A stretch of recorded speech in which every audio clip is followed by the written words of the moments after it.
19 December অবতার 3 release করেছে। তো আজ 21 তারিখ রবিবার আমরা সবাই মিলে অবনিমল পিভিআরে চললাম সিনেমাটা দেখতে। এখন তো ক্রিসমাস ভাইব চলছে, তাই চতুর্দিকে আলোর মেলা। আমাদের টিকিট কাটা ছিল না, তাই একটু আগেই এসে গেছি আমরা।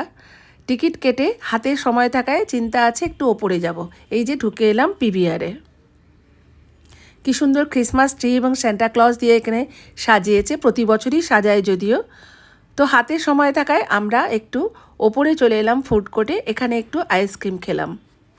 আমরা যদিও রাত্রে বাড়ি থেকে ডিনার করেই বেরিয়েছি। যাই হোক, আমরা পিভিআরে ঢুকে গেলাম এবং আমাদের অডি 3-তে সিনেমাটা ছিল। আমরা হলে ঢুকে পড়লাম। তুলনামূলকভাবে অনেকটাই ফাঁকা ছিল। এই যে আমাদের 3D চশমা দিয়েছে, সেই চশমাটা নিয়ে আমরা সিটে বসে পড়লাম যে যার। 3.5 ঘন্টার সিনেমা, অনেকক্ষণ ধরে দেখতে হবে, এই চশমা ছাড়া কিছুই দেখতে পাবো না। তো 3.5 ঘন্টায় আমরা প্যান্ডোরা ওয়ার্ল্ডে পুরো ঢুকে গেছিলাম। অসাধারণ সব দৃশ্য, সিনেমাটা দারুণ লাগলো। আপনারাও দেখতে পারেন, ভীষণ ভালো লাগবে সিনেমাটা। চলুন, সিনেমাটা শেষ হলো।